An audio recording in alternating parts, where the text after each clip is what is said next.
अस्सलामु अलैकुम वरहमतुल्लाहि वबरकातुहू। मोअज़्ज़िज़ हाज़रीन इकराम, बुज़ुर्गान मिल्लत, मेरी इज़्ज़तदार माँ और बहनों, गयूर नौजवान साथियों, शह नशीन बतशरीफ़ फरमा तेलंगाना रियासत के मजलिस इत्तेहादुल मुस्लिमीन के अरकान असम्बली व अरकान क़ानून साज कौंसिल, बिहार प्रदेश के मजलिस इत्तेहादुल मुस्लिमीन के सदर वो रुकन असम्बली और बिहार प्रदेश के तमाम मजलिस के ज़िम्मेदारान, तमिलनाडु से कर्नाटका से आए हुए मजलिस इत्तेहादुल मुस्लिमीन के सदर मोतमदीन, पांडिचेरी से, झारखंड से, वेस्ट बंगाल से, उत्तर प्रदेश से मजलिस इत्तेहादुल मुस्लिमीन के सदर मोतमदीन और दीगर रियासतों से मजलिस इत्तेहादुल मुस्लिमीन के इस कौमी कन्वेंशन में शिरकत करने जो जिम्मेदारान आए हैं, मेरे अजीज दोस्तों और बुजुर्गों, ये मेरे लिए एक बड़ी खुशी की बात है कि मजलिस इत्तेहादुल मुस्लिमीन के अहिया के 65 साल मुकम्मल होने जा रहे हैं। 2 मार्च 1957 में मजलिस इत्तेहादुल मुस्लिमीन को अब्दुल वाहिद ओवैसी ने भारत के संविधान के तहत एक सियासी जमात के तौर पर उसका आगाज किया और आज अल्हम्दुलिल्लाह मजलिस 2 मार्च 2023 को अपने सियासी सफर के 65 साल इंशाअल्लाह मुकम्मल करने जा रही है। 65 साल पहले मजलिस इत्तेहादुल मुस्लिमीन के पास कुछ भी नहीं था। मजलिस इत्तेहादुल मुस्लिमीन के पास ना कोई रुकन असम्बली था, ना कोई रुकन बल्दिया था, मजलिस के पास उसका दफ्तर भी नहीं था। मगर अब्दुल वाहिद ओवैसी ने मजलिस इत्तेहादुल मुस्लिमीन की बुनियाद डाली और आज़ाद हिंदुस्तान में अवाम के दरमियान में जाकर ये कहा कि अगर हम भारत के आईन और संविधान के तहत अपने हुकूक को हासिल करना चाहते हैं तो हमको और आपको एक सियासी ताकत बनना पड़ेगा। मुल्क को आज़ादी मिली अंग्रेजों के 200 साल के गुलामी के बाद, मगर अगर कोई मौरख तारीख लिखेगा तो कहेगा कि आज़ादी के बाद अगर किसी 2 कायदीन में दूरअंदेशी थी जिनकी निगाहों ने यह देख लिया था कि मुल्क तो आज़ाद हो गया मगर मुस्तकबिल में आने वाली नस्लों को उनका जायज मुकाम अगर दिलाना है भारत के आईन और संविधान के तहत जिसको बाबा साहेब अम्बेडकर ने बनाया, तो उन 2 शख्सियतों ने इस बात को बहुत पहले ही महसूस कर लिया था कि भारत में मुसलमानों को, दलितों को अगर अपनी सियासी ताकत जब तक वो मजबूत नहीं बनाएंगे उस वक्त तक उनके मसाइल और उनकी तकालीफ और उनकी नाइंसाफियों का खात्मा नहीं हो सकता। मैं आज मुमरा की सरजमीन में खड़े होकर ना सिर्फ अब्दुल वाहिद ओवैसी को बल्कि हजरत इस्माइल को भी सलाम पेश करता हूं कि जिन्होंने भारत की आजादी के बाद मुस्लिम लीग को बनाया और सरजमीन दखन पर अब्दुल वाहिद ओवैसी ने मजलिस इत्तेहादुल मुस्लिमीन की शमा को रोशन किया। मेरे अजीज दोस्तों और बुजुर्गों, जो हमारे बुजुर्गों ने 65 साल पहले जिस जिद्दोजहद का आगाज किया, मसाइब और मुश्किलात का सामना करना पड़ा।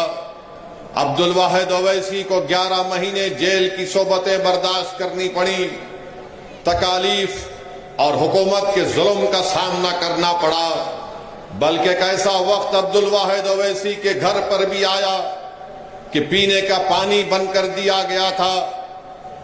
बैंक के अकाउंट्स फ्रीज कर दिए गए थे और लोग अब्दुल वाहिद ओवैसी के घर को जाने के लिए डरते थे। 65 साल पहले जब अब्दुल वाहिद ओवैसी ने मजलिस इत्तेहादुल मुस्लिमीन के जलसों का आगाज किया तो मजलिस इत्तेहादुल मुस्लिमीन के जलसों में आज जो हजारों की तादाद में आप लोग मौजूद हैं, उन जलसों में सिर्फ 2 या 4 लोग आते थे। जिस तरह आज इतना बड़ा मंच बनाया गया है, 65 साल पहले मजलिस का मंच नहीं बनता था। एक दीवाना अब्दुल वाहिद ओवैसी 5 लोगों को खड़ा करके 1-1 घंटा चल चल कर तकरीर करता था और लोगों को बताता था कि याद रखो, अपनी दीन की तारीख को मत भूलो, सीरतुन नबी का मुताला करो और भारत के संविधान के तहत अगर तुम अपने हुकूक को हासिल करना चाहते हो तो एक सियासी ताकत बनो। ऐसे मजलिस इत्तेहादुल मुस्लिमीन ने अपने सियासी सफर का आगाज किया। अब्दुल वाहिद ओवैसी ने और उस जमाने के उनके तमाम साथियों ने अपनी जिंदगी को कुर्बान कर दिया और अपने चैन और सुकून को मिटा दिया। जालिम हुकूमत से पंजा आजमाई की, हुकूमत ने उनको दबाने की कोशिश की, मगर हमारे बुजुर्गों ने हुकूमत की ताकत और उनके जुल्म के सामने अपने सरों को नहीं झुकाया, बल्कि अपने सीनों को तान कर कहा कि हम ये जो लड़ाई लड़ रहे हैं इसलिए लड़ रहे हैं कि हम जानते हैं कि मुल्क को आजादी जरूर मिल गई, ये मुल्क यकीनन तरक्की के रास्ते पर गामजन होगा, मगर जो सबसे कमजोर आज है वो मुसलमान और दलित है। अगर उसको ताकत मिलना है तो उसको अपनी सियासी क़ियादत बनाना पड़ेगा।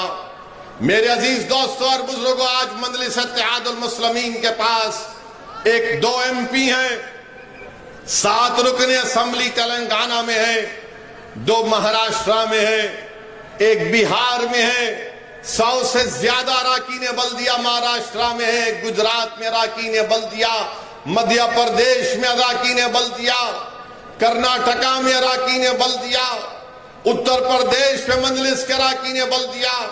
अगर 65 साल पहले अगर हमारे बुजुर्गों ने इस ईसार और कुर्बानी का जज्बा नहीं दिया होता तो आज असदुद्दीन ओवैसी तुम्हारे दरमियान में खड़े होकर तकरीर भी नहीं करता। अगर हमारे बुजुर्गों ने मेहनत की, कुर्बानी की, तो आज असदुद्दीन ओवैसी तुम्हारे दरमियान में खड़ा होकर तुम्हारे दिलों में छुपे हुई तकलीफ को बेखौफ होकर बयान करता है।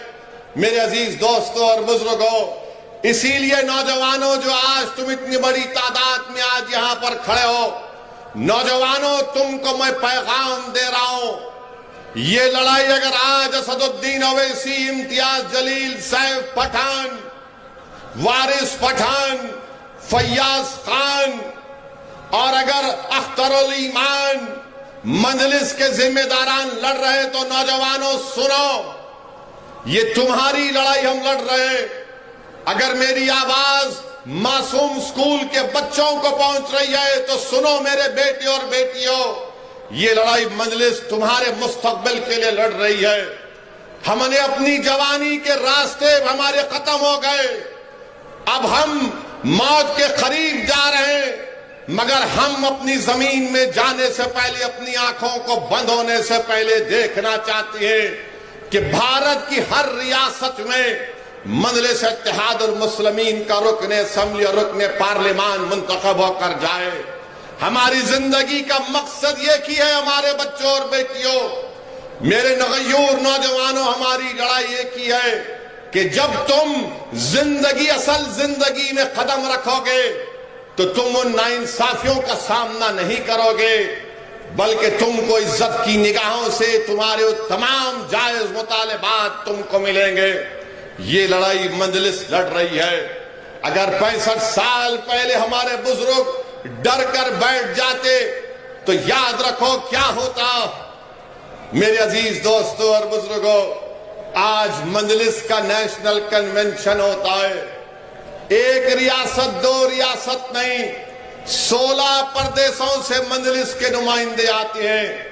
अगर आज से 28-29 साल पहले अगर असदुद्दीन ओवैसी को या मुमताज खान को अगर कोई कह देता कि मुमरा में मजलिस का एक कौमी कन्वेंशन होगा और 16 रियासत से मजलिस के नुमाइंदे आएंगे, तो मुमताज खान असदुद्दीन ओवैसी मुस्कुरा कर कहते होंगे कि अरे तुम क्या बकवास कर रहे हो। मगर अल्हम्दुलिल्लाह मैं सलाम करता हूं मेरे तमाम मजलिस के रुफकाओं को, जिनके हौसले और अज़म ने मुझे यहां तक लेकर आया। मैं शुक्रिया अदा करता हूं मेरे सियासी सफर में जो तमाम अराकीन मजलिस के गयूर अराकीन ने मेरा साथ दिया, मैं उनका शुक्रिया अदा करता हूं। मेरी खुशकिस्मती है कि अल्लाह ने मुझे अकबरुद्दीन ओवैसी जैसा एक भाई भी दिया जिसके हौसले और अज़म में कभी कमी नहीं आती।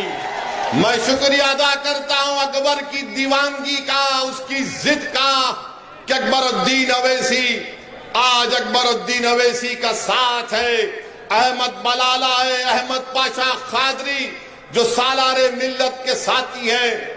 मैं शुक्रिया अदा करता हूं मेरे भाई अख्तर अली मान का कि 2015 में हमारी पहली मुलाकात हुई थी और आज अख्तर अली मान ने बिहार के कोने कोने में मजलिस इत्तेहादुल मुस्लिमीन को मजबूत कर दिया। मैं शुक्रिया अदा करता हूं अख्तर अली मान का कि उन्होंने 5 MLA कामयाब करवाए। मैं शुक्रिया अदा करता हूं सीमांचल की उस गयूर अवाम का जिसने जालिमों को मुंह तोड़ जवाब दिया और मजलिस के 5 अराकीन असेंबली को कामयाब किया। मैं शुक्रिया अदा करता हूं उत्तर प्रदेश की अवाम का जो शौकत की क़ियादत में काम किया जा रहा है। हमको कामयाबी नहीं मिली असेंबली इंतखाबात में, मगर मुझसे ज्यादा उनके हौसले बुलंद हैं। मैं सलाम करता हूं महाराष्ट्र की सरजमीन पर बसने वाले आप गयूर अवाम का, जिन्होंने औरंगाबाद में 21 साल के शिवसेना के MP को हराकर इम्तियाज जलील को अपना MP बनाया। मैं सलाम करता हूं महाराष्ट्र की सरजमीन पर बसने वाले गयूर अवाम को, जिन्होंने मालेगांव और धूलिया से मजलिस के रुकने असेंबली को कामयाब किया। मैं अल्लाह का शुक्र अदा करता हूं कि अल्लाह ने इम्तियाज जलील जैसे मुझे एक साथी को अता किया। मैं अल्लाह का शुक्रिया अदा करता हूं कि अल्लाह ने मुझे डॉक्टर गफ्फार कादरी जैसे एक शख्स का साथ मुझे नसीब हुआ। मैं अल्लाह का शुक्र अदा करता हूं कि अल्लाह ने मुझे ऐसे साथियां दिए कि तमिलनाडु से वकील है, कर्नाटका से पठान है, उस्मान गनी है, रहीम मिर्ची है। ऐसे तमाम लोगों ने मिलकर मजलिस इत्तेहादुल मुस्लिमीन को इस मुकाम पर पहुंचाया। मैं अल्लाह से दुआ करता हूं कि अल्लाह सुब्हानहू व तआला मजलिस के मरहूम सुदुर मुतमदीन को, कायदीन को अल्लाह उनकी मग़फ़िरत फरमाए। मेरे अजीज दोस्तों और बुजुर्गों, अगर आज मैं तुम्हारे दरमियान में खड़ा हूं तो इसमें मेरा कोई रोल नहीं है। मैं अल्लाह की कसम खाकर कह रहा हूं कि मेरा इसमें कोई रोल नहीं है।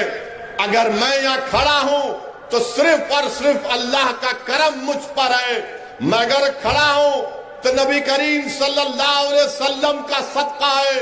अगर मैं तुम्हारे दरमियान में खड़े होकर या तुम्हारे दरमियान में खड़े होकर या ऐवान पार्लियामेंट में खड़े होकर बातिल ताकतों की आंख में आंख डालकर मजलूम अवाम के इंसाफ का मुतालबा अगर करता हूं, भारत की पार्लियामेंट में अगर मैं वक्त के फिरौन और नमरूद और यजीदों के सामने खड़े होकर इंसाफ और हक की बात करता हूं, तो सदका है अहले बैत का कि उन्होंने मुझे इस मुकाम को अता किया। मेरे अजीज दोस्तों और बुजुर्गों, यही चीज है, इन साथियों की मेहनत और कुर्बानी थी कि आज असदुद्दीन ओवैसी यहां तक खड़ा है। आइए मैं आपको एक अपील करता हूं कि इस सियासी सफर को और आगे लेकर जाना है हमको, ताकि ये जो नौजवान बच्चे हैं जो 21-22 साल 25 साल के हैं, ये जो मासूम बच्चे आज 14-15 साल की उम्र में ये बैठे हुए हैं, उनके मुस्तकबिल को अच्छा करना है तो मजलिस को मजबूत करो। तुम असदुद्दीन ओवैसी को, इम्तियाज जलील को, अख्तर अली मान को मजबूत मत करो, तुम मजलिस को मजबूत करो। अरे हम मिट जाएंगे, इस जमीन की ग़िज़ा बन जाएंगे, मगर मुस्तकबिल तुम्हारा है। मैं अगर तुम्हारे सामने खड़ा हूं, मेरी ऐनी ख्वाहिश यह है कि अल्लाह मुझसे बेहतर लीडर पैदा कर दे।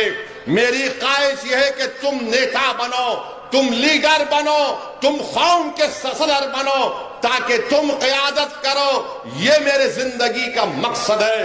कब तक तुम इन लोगों के पीछे गुलामी करोगे?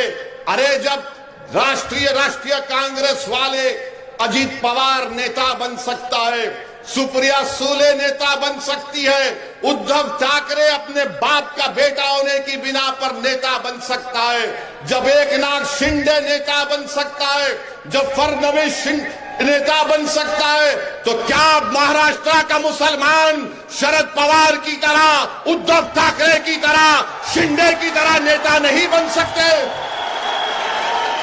क्या तुम नेता नहीं बन सकते? क्या तुम लीडर नहीं बन सकते? तो कैसे बनोगे? नारे मारने से नहीं बनोगे। मुत्तहिद हो, वोट डालो, नेता बनो। अरे जब बातचीत होगी तो इनसे आंख में आंख डालकर बातचीत होगी, सर झुकाकर, हाथ को पीछे रखकर। ये जबान से ये नहीं कहोगे कि हाँ साहिब, हाँ साहिब, हाँ साहिब नहीं। बातचीत होगी तो होगी इस तरह से होगी कि अगर तू साहिब है तो मैं भी साहिब हूं, मैं तेरा गुलाम नहीं हूं। हाँ, हमारे ही सफों में बाज लोग हैं और रहेंगे सुबह कयामत तक। करबला के मैदान में इमाम हुसैन को पानी बंद करने वाले कौन थे? नवासे रसूल पर तीर बरसाने वाले कौन थे? अली असगर, अली अकबर को शहीद करने वाले कौन थे? टीपू सुल्तान को शहीद करने वाले कौन थे? कौन थे? हमारे ही सफों से लोग आए थे। मगर आज आपको पहचानना पड़ेगा। इन जमीर फरोशों को पहचानो, ये ईमान बेचने वालों को पहचानो। ये कफन चोर है जो मजलिस से टिकट देकर एक जालिम के पैरों में अपना ईमान बेच देते हैं। मगर मैं तुम्हारे दरमियान में खड़े होकर कह रहा हूं कि तुमने उसको खरीदा जो कफन चोर था, मगर अब पठान खड़े होगा, और जब पठान खड़े होगा 2 घंटे की तरह नहीं, पठान खड़े होगा तो 5 साल के लिए लड़ेगा मुमरा की आवाम के लिए इंशाअल्लाह ताला। और अगर कोई ये समझ रहा है कि दौलत की ताकत पर खरीद लेंगे, अरे थूकता हूं तेरी नाजायज दौलत पर। जुल्म करके रख दिए मुमरा में। अस्पताल बन रहा है, म्युनिसिपल अस्पताल 8 साल से बन रहा है। जमीन का रिजर्वेशन, अरे कौन सा गारत का गड़ा है, ये मेले का भरता नहीं है। कब्रिस्तान की जमीन भी खा लेता, स्कूल की जमीन भी खा लेता। अब इख्तिदार चला गया इसके पास से, अब इख्तिदार इसके पास से चला गया। मेरे अजीज दोस्तों और बुजुर्गों, मुमरा में अब आप मजलिस को एक अच्छे टीम मिली है। साहिब पठान के साथ हमारा रुकने बल्दिया शालम भी है, अच्छी टीम बनी है। आप इनका साथ दीजिए और इंशाअल्लाह ताला आपके बहुत से मसाइल है। मुमरा के स्कूल का मसला है, इंशाअल्लाह ताला इन मसाइल को हल करना है। मगर जो लोग ये समझते हैं कि मैं दौलत के बिना पर सबको खरीद लूंगा, अरे जो बिकता है बिक जाएगा, मगर मैं बिक चुका हूं।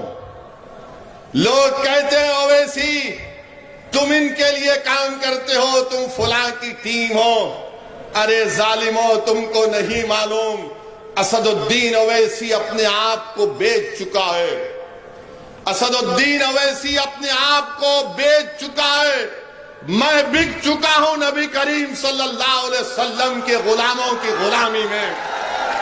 मैं बिक चुका हूं इमाम हुसैन और अहले बैत की मोहब्बत में। अरे तुम क्या खरीदोगे? तुम कौन सी बात करते हो? अरे जब तुम हार जाते हो तो हम पर इल्जाम लगाते हो कि फुला टीम, ये मीडिया वाले हमसे पूछ रहे थे कि शिवसेना के 2 टुकड़े हो गए। शिवसेना के 2 टुकड़े हो गए। एक मीडिया वाले पूछे, आपको उद्धव ठाकरे से सिंपैथी नहीं होती? मैं उनसे पूछना चाहता हूं, मैं जवाब नहीं दिया मीडिया के हमारे दोस्त को, मैं रुक गया, क्योंकि शाम में जलसे में जवाब देने में जो मजा आता है ना, उसका मजा कुछ और होता है। हम उन मीडिया के दोस्त से पूछना चाहते हैं, जब मुंबई की सड़कों पर कत्ले आम हो रहा था तो आपको सिंपैथी नहीं आई? जब टाडा के कानून में लोगों को जेल में डाला जा रहा था, जब आपको सिंपैथी नहीं आई? जब भूल गए क्या? मैं नहीं भूला, मैं कभी नहीं भूलूंगा। अगर मुमरा बसा तो क्यों बसा? मुमरा अगर बसा, जो 60-65 साल के लोग आज यहां पर बैठे, पूछो उनको किसने भगाया था उनको? किसने उनको मार मार कर भगाया था? मैं भूल नहीं सकता हूं। बड़ी सिंपैथी पैदा हो रही है। अरे कब तक गैरों के घरों को रोशन करोगे? कब तक गैरों के घरों को रोशन करोगे? कब तक उनसे हमदर्दी करोगे? अरे अपने आप से तो कभी हमदर्दी करो। तुमको मेरी बात अगर पसंद नहीं आ रही तो सुनो, मैं तुम्हारी पसंद की बात नहीं कर सकता, मैं सच्चाई को बयान कर रहा हूं। रिजवान नामी 12 साल के बच्चे को पूछा करो, लीमान को, 12 साल का बच्चा है, बिहार में 7 दिन जेल में डाल दिया गया। किसकी सरकार है? नाम निहाद सेकुलर लोगों की सरकार है। समस्तीपुर में एक मुसलमान को मॉब लिंच कर दिया गया। किसकी सरकार है? बड़े नाम निहाद सेकुलर लोगों की सरकार है। जुनैद और नसीर को पूछो, जमील खान राजस्थान का मरकोर कमेटी का सदर है। राजस्थान में जुनैद और नसीर को किडनैप करके, थोड़ी देर के लिए तस्वुर की दुनिया में जाओ, जुनैद और नसीर को किडनैप किया गया। उसकी बीवी को मालूम हुआ, भाई को मालूम हुआ, पुलिस स्टेशन जाकर कंप्लेन करते हैं कि 2 को किडनैप कर लिए। तो पुलिस बोलती है कि चल निकल, झूठ खबर। बाद में मालूम होता कि जुनैद और नसीर को उनके घर से 200 किलोमीटर दूर उनकी जली हुई लाशें मिलती हैं। बोलो फिर इस पर क्या बोलोगे? इस पर सिंपैथी पैदा नहीं होती? उद्धव ठाकरे पर सिंपैथी पैदा होती है क्योंकि शिवसेना के 2 टुकड़े हो गए। तुमने क्या जुनैद की जली हुई लाश को देखा? तुमने क्या नसीर की जली हुई लाश को देखा? तुमने क्या जुनैद के यतीम 6 बच्चों को देखा? क्या तुमको मालूम कि जुनैद का एक बड़ा भाई नीम पागल है, उसकी 7 औलाद है, उसकी जिम्मेदारी जुनैद पर थी। तुमको गैरों के लिए सिंपैथी है, अरे तुम्हारा भाई जो मर गया उसके लिए हमदर्दी नहीं होगी? तुम उनके घर को बचाओगे, अपने घर को बर्बाद करोगे क्या? यही फर्क है। असदुद्दीन ओवैसी ये कहता है कि अगर उद्धव ठाकरे का घर आबाद रहेगा तो जुनैद का घर भी आबाद रहना चाहिए। अगर शरद पवार के घर में लाइट होगी तो नसीर के घर में भी चमक होनी चाहिए। अगर फडणवीस और मोदी कहते हैं सबका साथ, सबका विकास, सबका विश्वास जो झूठ है, तो फिर हम क्यों मर रहे हैं? मेरे अजीज दोस्तों और बुजुर्गों, यही चीज इनको तकलीफ पहुंचाती है कि कौन है ये जो यहां पर आकर नाम लेकर बोलता है अरे तुमको गुलामों और चमचों और कफन चोर की खव्वाली सुनने की आदत पड़ गई। जब एक शेर तुम्हारे सामने धारता है, सच्चाई को बयान करता है, तो सुनो आप। लोग बोलेंगे वैसी तेरी तकरीर से तो कोई इलेक्शन नहीं जीतता। गुजरात में साबिर काबुली वाला को मैं सलाम करता हूं। अरे हम चुनाव नहीं जीते, मगर क्या तुम ये कहोगे कि कल मैं नहीं जीतूंगा? आज नहीं जीता, ये बच्चे जिता देंगे इंशाअल्लाह ताला। आज नहीं जीता, ये बच्चे कामयाब कर देंगे। अरे मैं खबर में चला जाऊंगा तो यही बच्चे आकर मेरी खबर पर ठहर कर पुकार कर कहेंगे, ओवैसी तू दीवानों की तरह पुकारता था। हमने उस बात को समझा, देख आज हम कामयाब होकर तेरी खबर पर आए हैं। मैं वो काम कर रहा हूं, इम्तियाज वो काम कर रहा है, अख्तर अली मान वो काम कर रहा है, शौकत वो काम कर रहा है, जमील खान वो काम कर रहा है, हमारा वकील तमिलनाडु का वो काम कर रहा है, उस्मान गनी वो काम कर रहा है। मगर ये लोग क्या कहते हैं? ये लोग क्या कहते हैं? सेकुलरिज्म को बचाओ। अबे कौन सा सेकुलरिज्म है बताओ मेरे को, कौन सा सेकुलरिज्म है? क्या शिवसेना सेक्युलर है? शिवसेना कब से सेकुलर हो गई मुझे बताओ? क्या राहुल गांधी पुकार कर कहेंगे कि शिवसेना सेकुलर हो गई?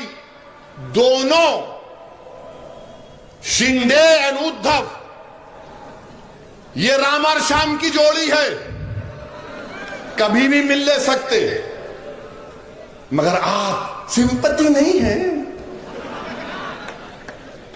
जिनकी जिंदगियां बर्बाद हो गई, कभी श्री कृष्णा रिपोर्ट तो पढ़ो। जुनैद और नसीर के घर पर कांग्रेस का चीफ मिनिस्टर गेहलोत नहीं गया। 2 दिन पहले एक शादी में गए, वहां से आधे घंटे के रास्ते पर जुनैद का गांव था, घाटनी का, नहीं गए। ये कांग्रेस के नेता पूरा भारत फिरे, पैदल पैदल पैदल पैदल पैदल, मगर वहां नहीं गए। मेरे अजीज दोस्तों, ये कौन सा सेकुलरिज्म है कि आज पूना में इलेक्शन हो रहा है, कस्बा में। मैं शरद पवार साहिब से पूछना चाह रहा हूं कि विशालगढ़ में महाशिवरात्रि के दिन हजरत पीर मालिक रहमतुल्लाह अलैह की दरगाह पर शरपसंदों ने पटाखा, एक छोटा तोप दरगाह की तरफ लगाकर मारा। बोलो ना शरद पवार, बोलो ना कि यह किया गया काम गलत था। नहीं बोलेंगे, बोलेंगे तो इसलिए नहीं बोलते, नहीं नहीं हिंदू भाइयों का वोट नहीं मिलेगा। मेरे अल्लाह के वली के आस्थाने पर 500 साल पुरानी दरगाह पर आप वहां पर पटाखे फोड़ते हैं, जुल्म करते हैं, कोई नहीं बोलता। पूछो एडिशनल एसपी विशालगढ़ से कि किसने फोन करके उनसे कहा कि इन लोगों को रोको, गिरफ्तार करो। मैंने बात की थी। मगर शरद पवार नहीं बोलेंगे। पूना में बोलेंगे मुसलमानों वोट दो, वोट दो, वोट दो। क्यों वोट दो तुमको? तो बोलेंगे मोदी को रोकना है, मोदी जालिम है। अच्छा, मोदी अगर जालिम है, जुल्म है, मैं मानता हूं। फर्क क्या है बताता हूं मैं आपको। नवाब मलिक को जानते हैं ना? जानते नवाब मलिक को? नवाब मलिक को बेल हुई? हुई? किसको बेल हुई? किसको बेल हुई? कैसा हुई? बीटी में क्या हूं? नवाब भाई को जेल, ये बाहर। और फिर बोलेंगे ओवैसी भड़काऊ भाषण देता है। अरे कौन सा तुम्हारा सेकुलरिज्म है मेरे को बताओ कि तुम मोदी के हराने के नाम पर वोट लोग देने तैयार हराएंगे, मगर जब तुम जुल्म की बात करोगे तो क्या तुम भी जुल्म नहीं किए? अच्छा, मोदी के राज में जुनैद और नसीर की मौत होती है और इनको मोदी क्या करते, ईडी सीबीआई दिखाते, इनको डराते और हमको मौत मिल रही है। और जब हमारी लाशें आती हैं तो लोग कभी घर को भी नहीं जाते, ना पूछते हैं कि क्यों, क्या वजह है, उन यतीमों के सर पर हाथ नहीं रखते। मेरे अजीज दोस्तों और बुजुर्गों, ये सेक्युलरिज्म है जिसके खिलाफ मंजलिस थी और है और रहेगी। औरंगाबाद का नाम बदल दिया गया तो क्या शरद पवार ने तायीद नहीं की? औरंगाबाद का नाम बदल दिया गया, कांग्रेस ने तायीद की। किसने बोला औरंगाबाद के नाम के खिलाफ? मंजलिस ने बोला। आप बताइए, शरद पवार कुछ नहीं बोलेंगे? क्या आपको मालूम यूनिफॉर्म सिविल कोड के नाम पर मोदी और आरएसएस हमको, हमारी शरीयत हमसे छीनना चाहती है? इस पर बोलो, कोई नहीं बोलते। एक ही बात बोलेंगे, पहले हराओ मोदी को। अरे तुम बोलो तो सही, मेरे वजूद का इकरार तो करो। मुस्लिम रिजर्वेशन के बारे में बात करो, नहीं बात करेंगे। क्या यह बात सच नहीं है कि महाराष्ट्र में मुसलमानों को रिजर्वेशन मिलना चाहिए, उन 100 बिरादरियों को? आज महाराष्ट्र में सबसे कम ग्रेजुएट अगर किसी के हैं तो मुसलमान हैं। आप मुंबरा में रहते हैं, आपको मालूम कि कितने मुसलमानों के पास जमीन है, कितने मुसलमानों के पास जमीन नहीं है, कितने, सबसे कम मुसलमानों के पास जमीन है, सबसे ज्यादा लैंडलेस मुसलमान है, सबसे ज्यादा ड्रॉप आउट मुसलमानों का है। रिजर्वेशन नहीं मिलता। अरे उद्धव ठाकरे की चमचागिरी करने वालों, कांग्रेसी और राष्ट्रवादी वालों, क्या तुमने मुसलमानों का रिजर्वेशन क्यों नहीं दिलाया? नहीं दिलाया क्योंकि आप ताकतवर हो जाएंगे। मेरे अजीज, अरे भाई रुक जाओ, अभी 10 बजने 5 मिनट है। दूल्हे की बारात कैसा भी जाती, फिक्र मत करो आप। जब से, एक मिनट सुनिए, जब से ये सिक्योरिटी मेरे को दिए, दम हो गया, दम हो चुका। और इनकी मौजूदगी में भी मेरे घर पे पत्थर फेंकते मेरे दीवाने। मोदी जी, जरा अपने चमचों को बोलिए कि जब 5वीं मर्तबा घर पे हमला करेंगे तो मेरे को एक फोन कर दो, मैं रहता हूं। जब पत्थर फेंको, अरे हमारी मौजूदगी में फेंको ना। ये कौन से बाकड़े पहलवान हैं जो हम नहीं रहते पत्थर फेंक के चले जाते? प्यारे, जब लैला होगी तो आओ पूरे मजनू। उसके बाद देखते हैं कि किसका शीशा टूटता है, किसका शीशा टूटेगा। अरे तुम्हारा शीशा बिल्कुल नाजुक है, याद रखो। तुम्हारी गोलियां मेरे हौसले और आज़म को कम नहीं कर सकी। मेरे अजीज दोस्तों और बुजुर्गों, मेरी आपसे एक ही अपील है कि मजलिस इत्तेहादुल मुस्लिमीन को मजबूत करिए।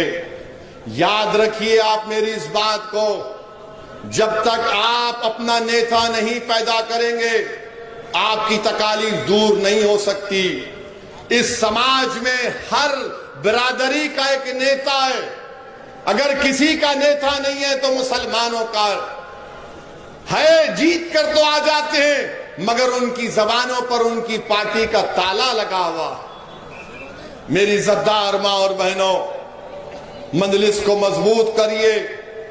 सैफ पठान और उनकी टीम का साथ दीजिए और इंशाअल्लाह ताला हम यहां पर बल्दिया का चुनाव लड़ेंगे, हर जगह पर लड़ेंगे। और मुंबरा के जो मौजूदा एमएलए, उनसे कह रहा हूं कि अब तुम तैयार हो जाओ। अब कोई कफन चोर बेईमान को टिकट नहीं मिलेगा, अब एक शेर को टिकट मिलेगा और वो तुमसे मुकाबला करेगा मुंबरा की आवाम के इंसाफ के लिए। इंसाफ मिलना चाहिए, यह आपका हक है। आपका बेहद शुक्रिया कि आप अपना कीमती वक्त निकाल कर आए। वाखिर दावान अल्हम्दुलिल्लाह रब्बिल आलमीन। सामाजिक, राजनीतिक और सामान्य समाचारों के लिए देखते रहिए EJ टीवी न्यूज लाइव।